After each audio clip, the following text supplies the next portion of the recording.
vamos al capítulo 16, versículo 1, que dice así: oí una voz que desde el templo decía a gritos a los 7 ángeles: vayan y derramen sobre la tierra las 7 copas de la ira de Dios.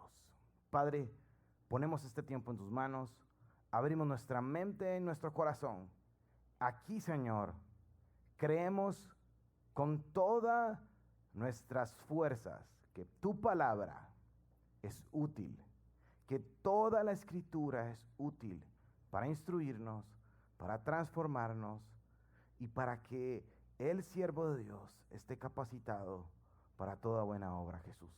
Así que hoy, atento mi corazón, atenta mi mente a escuchar tu instrucción por medio de todo el consejo de Dios. Lo pedimos en tu nombre, Jesús, y juntos decimos aquí y en casa: amén y amén. La ira de Dios.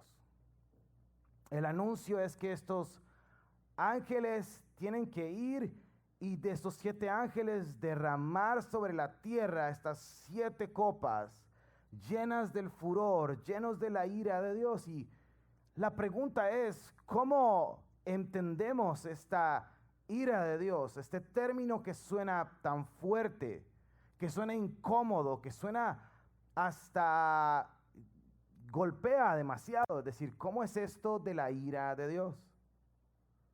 Pablo dice en Efesios capítulo 2, versículo 3, cuando les recuerda a la iglesia en Éfeso sus tiempos pasados lejos de Dios, y les dice: en ese tiempo también todos nosotros vivíamos como ellos, impulsados por nuestros deseos pecaminosos, siguiendo nuestra propia voluntad y nuestros propios propósitos. Como los demás, éramos por naturaleza objeto de la ira de Dios. Como vamos a ver más adelante, este tema de la ira de Dios va completamente ligado al tema de la santidad. Y es un tema que no podemos obviar cuando estamos frente a un Dios, como lo cantamos y como lo vimos, que es completamente santo.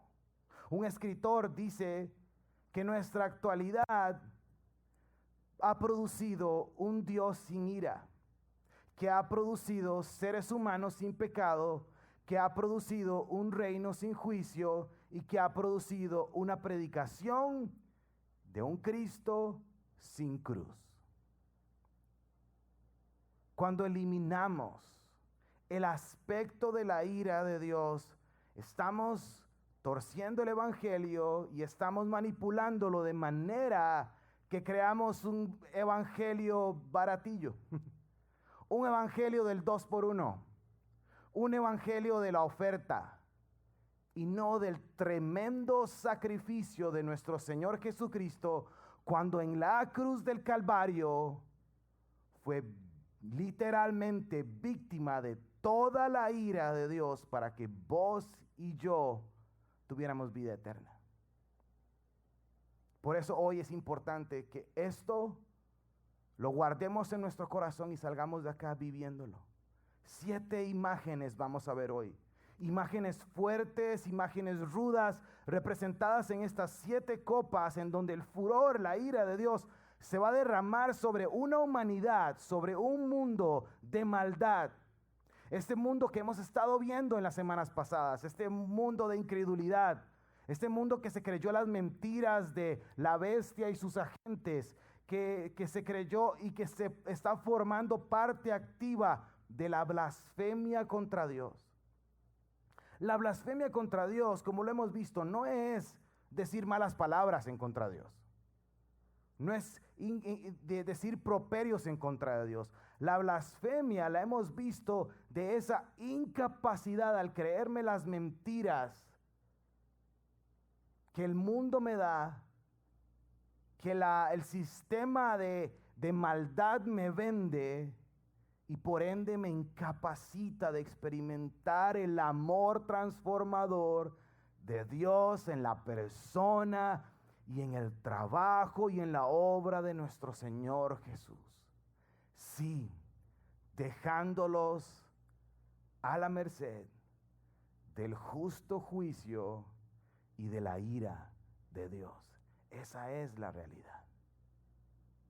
Versículo 2 dice: el primer ángel fue y derramó su copa sobre la tierra, y toda la gente que tenía la marca de la bestia y adoraba su imagen, le salió una llaga maligna y repugnante. Si has estado con nosotros en nuestro viaje por el libro de Apocalipsis, es claro ahora que todas estas imágenes no me hablan de situaciones reales. No estamos hablando de un sello de la marca de la bestia ahí con un código de barras que usted no tiene que ponerse. También los que tenemos el sello del Dios viviente, no es un sello que nos ponen ahí en la frente. No estamos hablando de eso. Estamos hablando de que, bueno, ya la hemos visto, de esta imagen de que se nos nota, de que somos apartados por Cristo y por ende se nos nota. Y aquí vemos algo importante.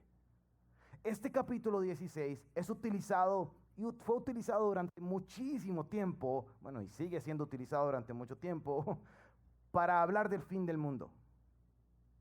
Y para hablar que aquí es cuando se dicta y cuando va a haber la batalla de Armagedón y está el lugar y calculamos las horas y ahí se acaba este asunto y este mundo se va a despedazar. Pero no es necesariamente lo que el capítulo nos está hablando. El capítulo nos está hablando de que esta imagen que vemos es el fin, pero de la maldad. Vemos que claramente esta primera copa y todas las restos de las copas van para la gente que tenía la marca de la bestia y adoraba su imagen. Es decir, este justo juicio de Dios va a caer cuando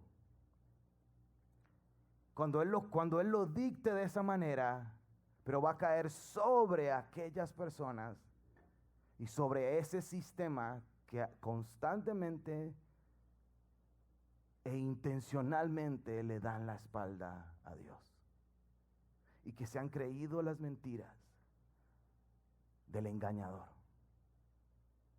Y esto tiene que hacernos reflexionar esta mañana y golpear nuestro corazón en la función que nosotros como iglesia tenemos actualmente. Hemos visto sellos, hemos visto trompetas, ¿recuerdan? Y ahora vemos copas. Y a leer todo esto seguido, yo te invito a que después hagas una reflexión ya con todas estas herramientas que nosotros como iglesia te hemos dado para leer este libro responsablemente y que hagas una reflexión, porque vemos cómo en lugar de ser eventos separados, hemos visto que estos eventos se han venido intensificando. Es hacia la misma creación la advertencia, es a los mismos seres, sistema que se está dando esta advertencia. Además, las primeras cuatro trompetas, que vimos en el capítulo 8, están atacando, por decir, exactamente a las mismas que estas cuatro primeras copas van a atacar. Pero estas primeras cuatro trompetas son más bien una advertencia, un llamado al arrepentimiento. Pero aquí vemos una sentencia. Vemos que no va a haber espacio para el arrepentimiento. Vemos a nuestro Dios viniendo a traer justicia y el fin de la maldad. Es más, vamos a la siguiente trompeta, siguiente copa. El segundo ángel derramó su copa sobre el mar, y el mar se convirtió en sangre, como de gente masacrada, y murió todo ser viviente que había en el mar. Nuevamente, estos son imágenes, símbolos que el libro nos está presentando, símbolos que su misma lectura, es decir, que la lectura apocalíptica traía. Y ya hemos visto que el mar era el símbolo de la maldad. En la Nueva Jerusalén ya no va a haber mar, porque ya no va a haber maldad. Entonces aquí lo que está diciendo, está confirmando lo que veníamos hablando, y es que aquí todo la maldad, todo el mar, no más. En las trompetas vimos que era una minoría significativa, un tercio del mar, una advertencia, pero aquí es todo. aquí es todo. El mal va a acabar. Versículo 4, el tercer ángel derramó su copa sobre los ríos y los manantiales, y estos se convirtieron en sangre. Oí que el ángel de las aguas decía, justo eres tú. Y ahí viene la parte de la santidad. El santo que eres y que eras, porque juzgas así. Ellos derramaron la sangre de los santos y de los profetas, y tú les has dado de beber como se lo merecen. Oí también que el altar respondía, así es, Señor Dios Todopoderoso, verdaderos y justos son tus juicios. Creo que para acá ya hemos notado que estas plagas hacen eco a las plagas que vimos en el Éxodo, y de la manera en que el Señor advierte y envía juicio a este Egipto, al símbolo de la maldad, para decirle, deja ir a mi pueblo. Pero también aquí es una respuesta a la pregunta que vimos en Apocalipsis 6:10, que los que estaban y que se les dieron sus ropas blancas le preguntaron a Dios, Señor, ¿hasta cuándo, Señor, santo y veraz, seguirás sin juzgar a los habitantes de la tierra, sin vengar nuestra muerte? Y esta es una respuesta de nuestro Dios diciendo, hey, yo vengo a dictar un juicio justo contra la maldad. Me llamó mucho la atención esta frase, tú les has dado de beber sangre como se lo merecen. Recuerdo Gálatas, Pablo escribiendo, no se engañen, Dios no puede ser burlado, lo que el hombre sembrase, eso mismo recogerá. Nadie puede escapar de la santidad y de la ira de un Dios santo. Y aquí es donde vemos esta relación entre la santidad de Dios y su justicia. Vemos cómo el ángel lo llama, hey, eres el santo, el que eres y el que eras, porque juzgas así. Versículo 8, el cuarto ángel derramó su copa sobre el sol, al cual se le permitió quemar con fuego a la gente. Todos sufrieron terribles quemaduras, pero ni así se arrepintieron. En vez de darle gloria a Dios, que tiene poder sobre esas plagas, blasfemaron su nombre. En el capítulo 7, versículo 15 y 16 de este mismo libro, vemos esta promesa hermosa, que ya no vamos a tener sed ni hambre, ni nos abatirá el sol, ni ningún calor abrasador. Y la consecuencia de aquellos que le dan la espalda a Dios es, en esta metáfora, que el sol los iba a quemar. Pero ojo qué interesante esto. Y ojo el reflejo de nuestra realidad ahora.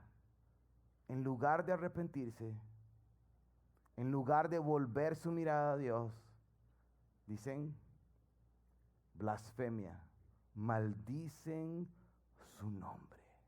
En lugar de arrepentirse y volverse a Dios. Y esta blasfemia la vamos a ver 3 veces en este capítulo. Y vamos a ver que es la confirmación de cómo las personas se creen estas mentiras y este sistema de engaño de el engañador, de la serpiente antigua, que simplemente viene a engañarnos y a hacernos caer en la trampa de la principal blasfemia.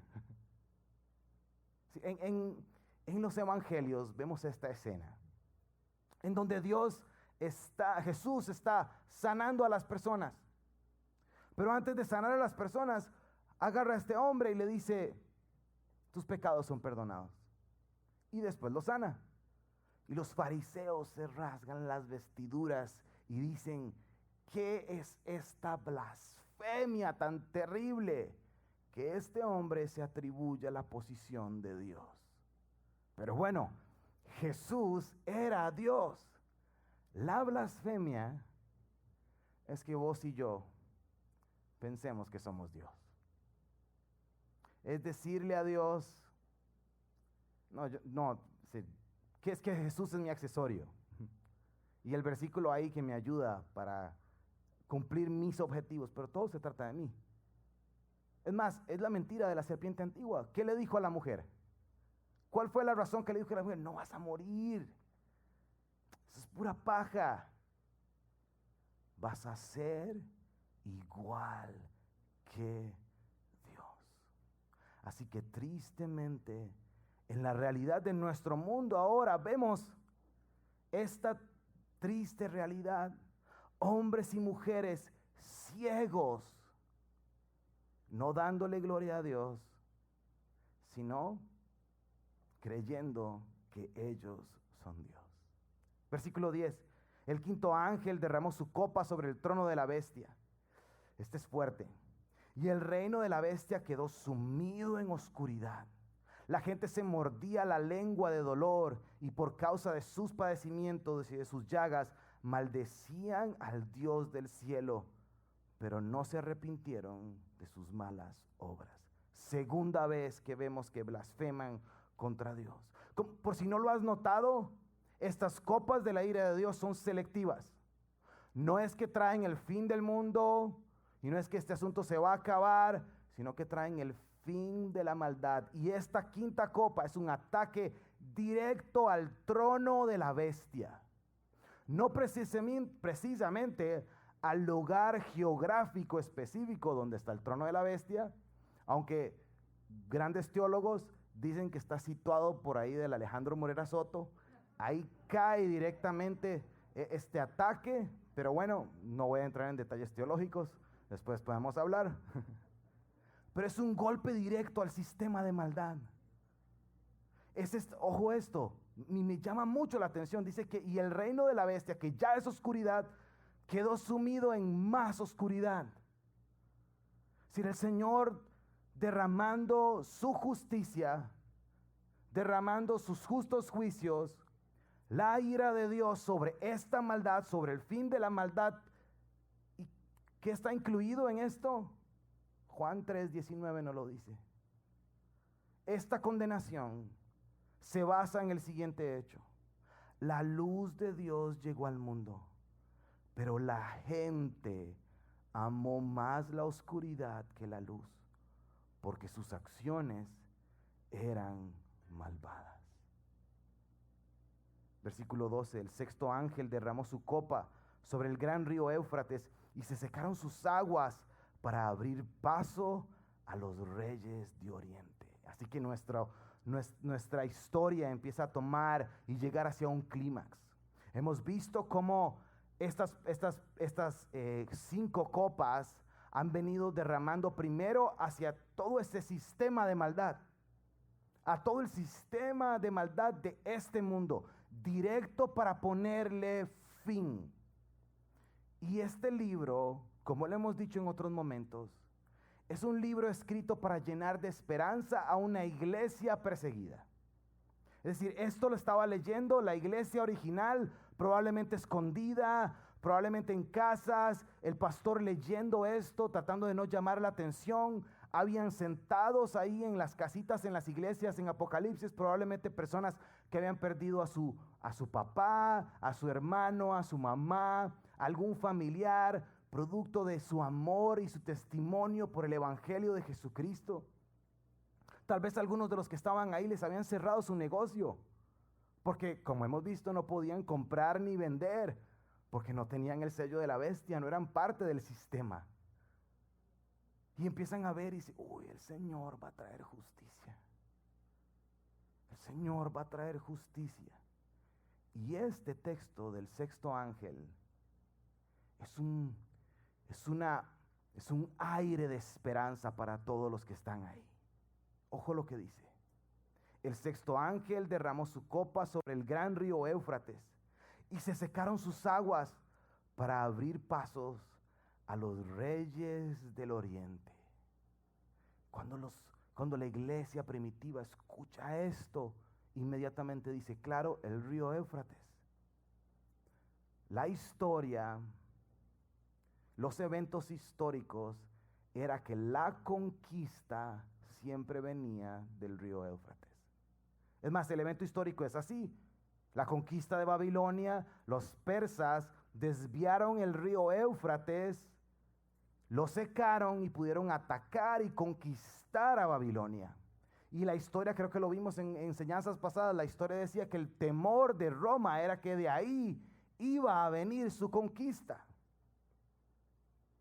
Pero también un río que se seca.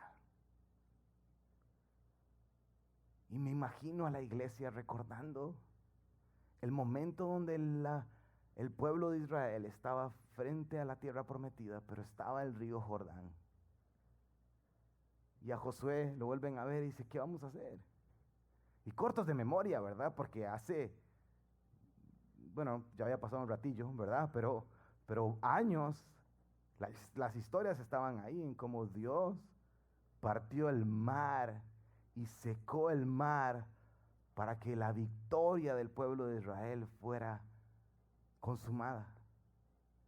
Pero están recordando ese momento en donde el río Éufrates, el río Jordán se secó.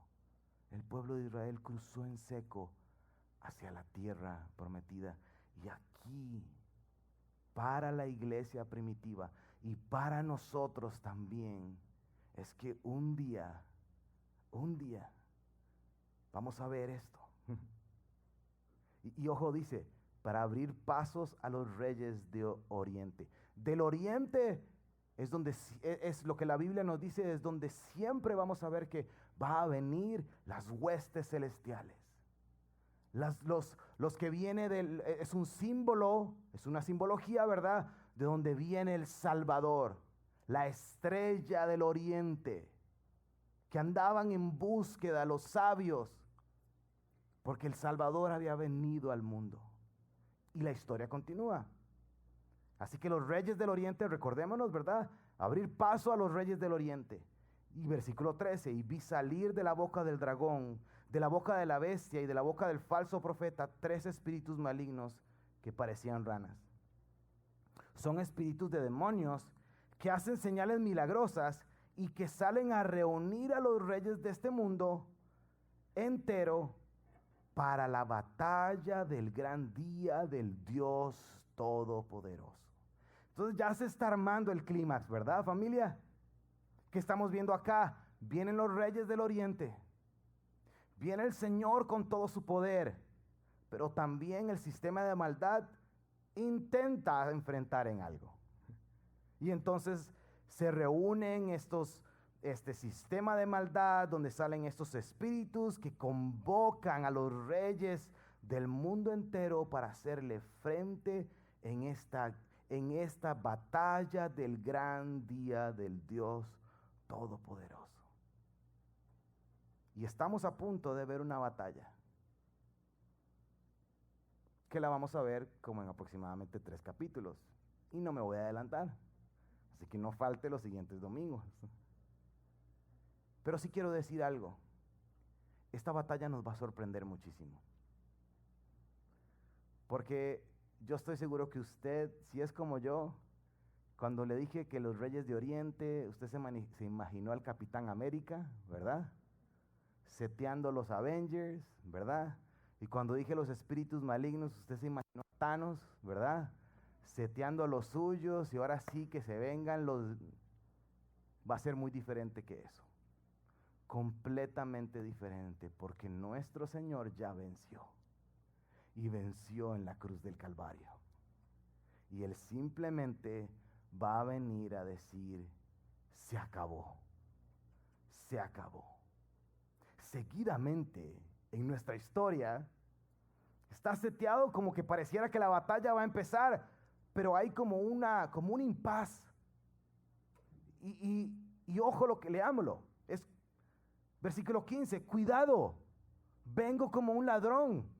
Dichoso el que se mantenga despierto, con su ropa a la mano, no sea que ande desnudo y sufra vergüenza por su desnudez. Si para los que crecimos con la doctrina del rapto, había que dormir en buzo, en chema, con tenis y con todo, porque si no, quedaba chingo uno por ahí, ¿verdad? Pero el texto nos dice otra cosa totalmente diferente. Primero, lo primero que observamos acá es lo siguiente. Esta es la tercera bendición del libro de Apocalipsis. Y esta bendición me dice que hay una alegría, que hay una bienaventuranza, que dichoso es aquel que se mantenga alerta, que se mantenga despierto. Y me habla que el glorioso regreso de nuestro Señor Jesucristo no se trata de andar prediciéndolo, sino de estar preparado, de estar siempre listos. Los ciudadanos de esta nueva Jerusalén de Dios estamos llamados a vivir nuestras vidas como un discípulo constante y verdadero de Dios. Y que cuando llegue el día final no nos agarran desprevenidos, sino que vivimos plenos en esta relación constante, amorosa con Cristo en todos los aspectos de nuestras vidas. Es ese cristiano que se despierta todos los días diciendo: Señor, quiero conocerte. Y Señor, ¿qué quieres que yo haga? ¿Cuál es mi plan hoy? ¿Cuál es tu plan? ¿Qué tengo que hacer?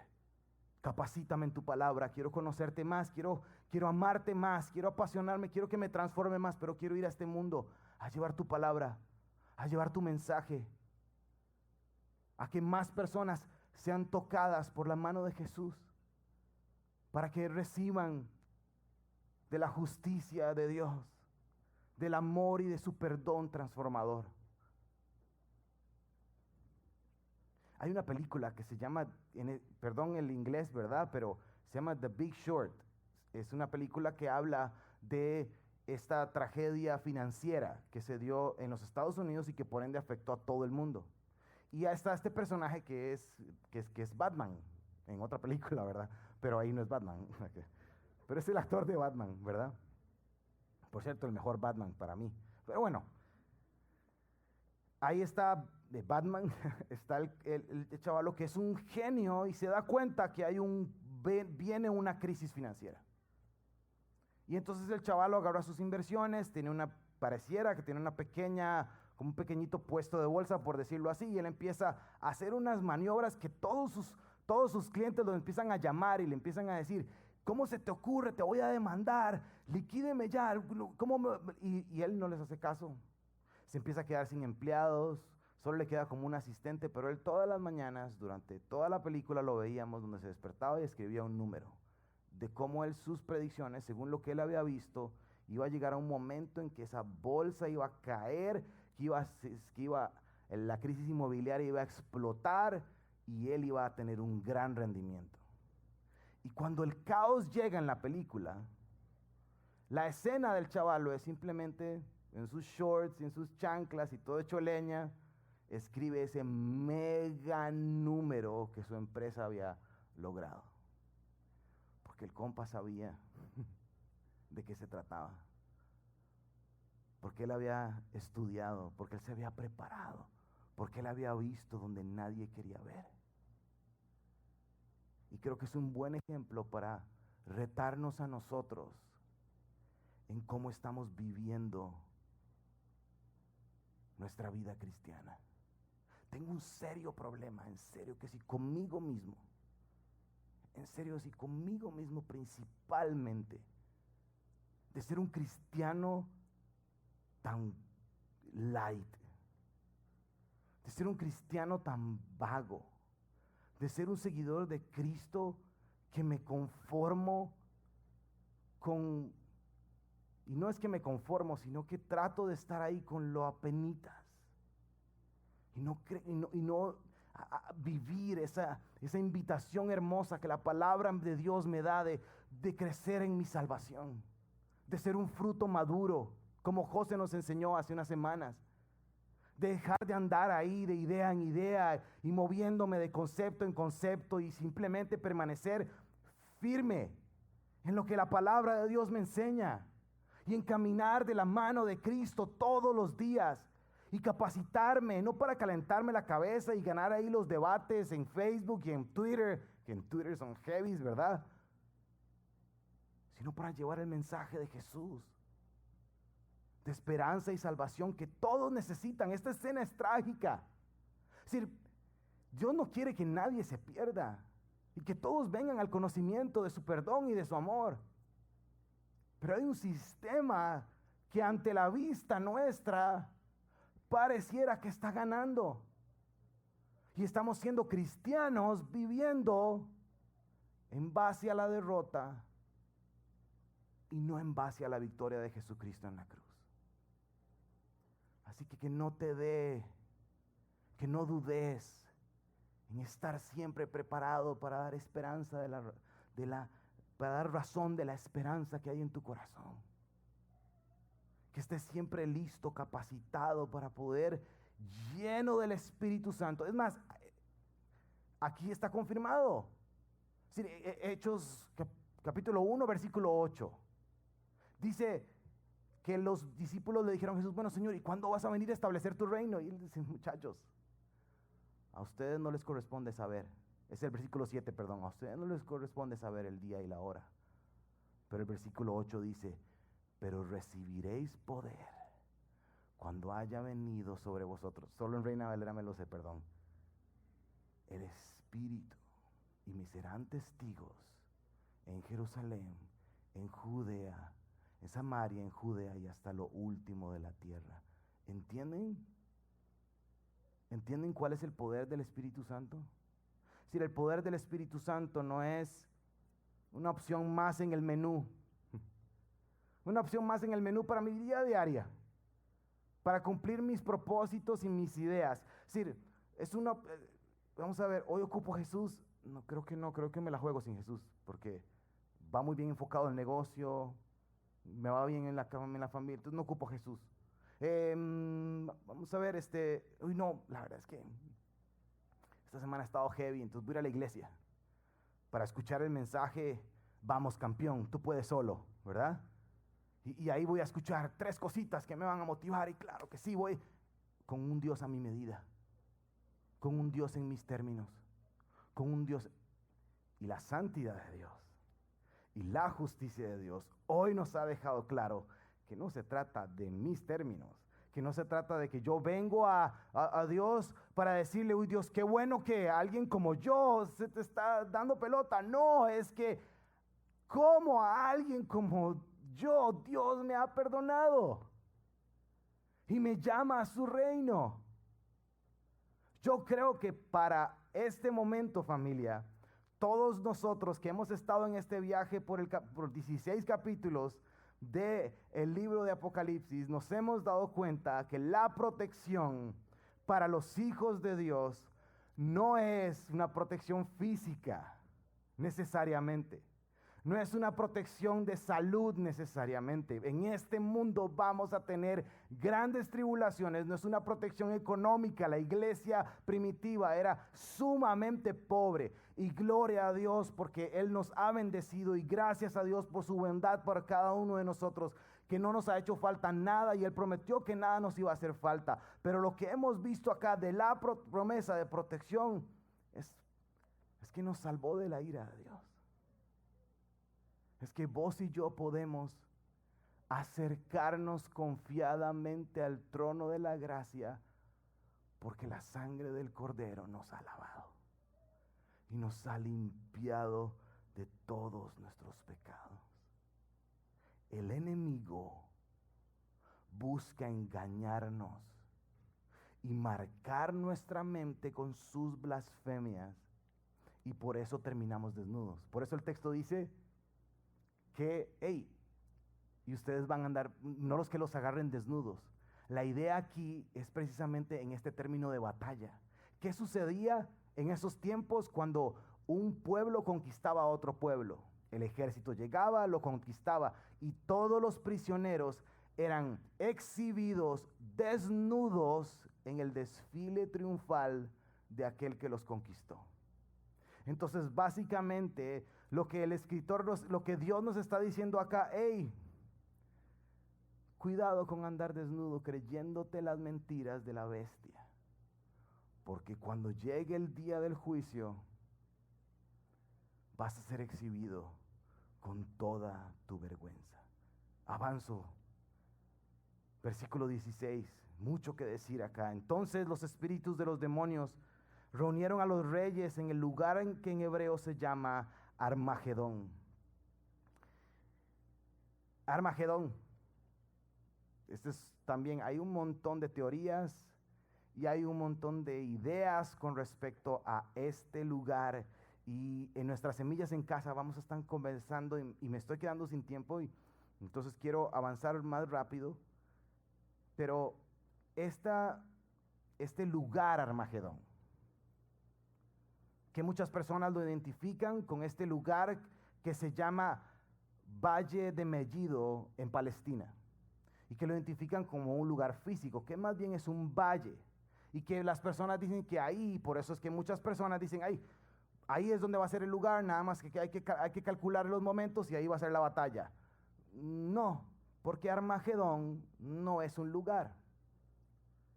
Ar significa monte y Magedón, Megiddo, es decir, el monte de Megiddo, no el valle de Megiddo. Pero digo esto porque en este lugar que en hebreo se llama Armagedón, Juan lo que nos está diciendo hoy a todos nosotros es que nos está poniendo una imagen de un lugar, de un momento en donde se va a dar la victoria final sobre el reino de maldad. Eso sí es seguro. Eso sí va a suceder. Es una imagen para nosotros en donde vamos a tener, donde podemos reafirmar nuestra confianza y una afirmación en la victoria final de Dios, inclusive cuando todo alrededor de nosotros pareciera que es controlado por la Gran Babilonia. Hablaba con Dani previo a esta enseñanza, porque estaba que si me quedaba sin voz le tocaba a él, y que si él se quedaba sin voz también, pues poníamos un video de nuestro pastor Héctor, en fin. Y él me hacía un comentario que cuando pensamos en el fin de la maldad, creo que es el 18 de abril que viene Cristo. No, mentiras. Siempre, ¿verdad? El 18 de abril vamos a tener creo que me corrigen, ¿verdad? Vamos a tener aquí a la fundadora de esta organización Face of Justice, que estamos iniciando un compañerismo hermoso en donde vamos a caminar junto como lo hacemos con Hogar Gary y queremos seguir creciendo en este apoyo y crecimiento de esta organización hermosa que hace una tarea espectacular. Su objetivo es ponerle fin a la trata de personas y a la esclavitud especialmente de niñas de 12, entre los años de 12 a 17 años, que están siendo explotadas sexualmente en nuestro país. Si esa maldad no está sucediendo, mira en el otro lado del mundo, que uno dice es que cosas tan terribles suceden. Esto está sucediendo en nuestros barrios.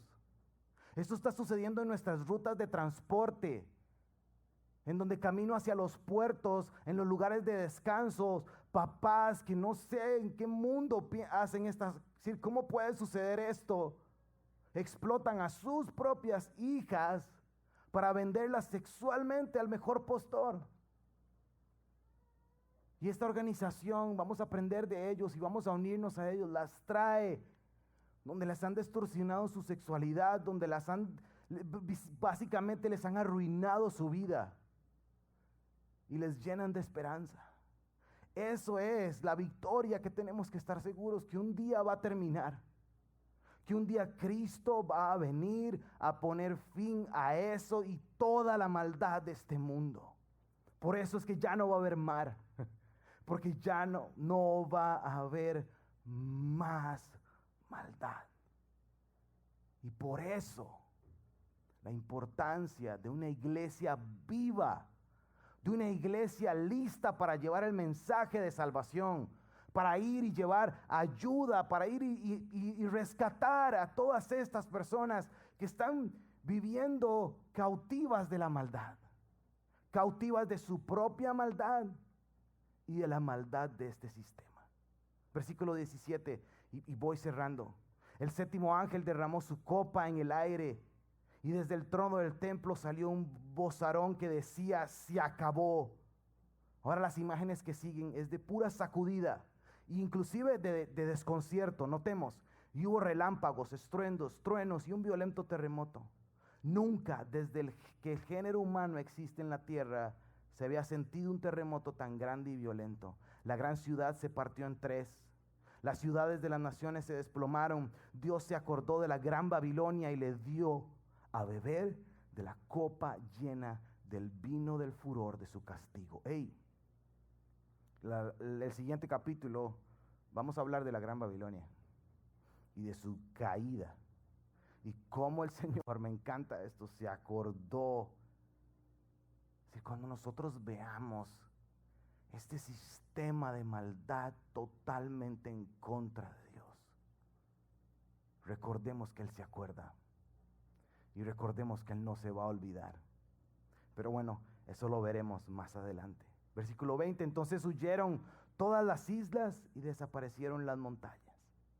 Y del cielo cayeron sobre la gente enormes granizos de casi 40 kilos cada uno. Y aquí viene la tercera blasfemia. Y maldecían a Dios por esa terrible plaga. Invito a Feli y a Mari. Quiero terminar con esto. Esta es la tercera vez en este texto que vemos que hay una blasfemia contra Dios. Vemos que el engaño del dragón, del acusador, de la serpiente antigua y de sus agentes ha dado su fruto. Esta humanidad se ha creído sus mentiras. Y esta mentira los ha llevado a no creer y no recibir las buenas noticias de salvación.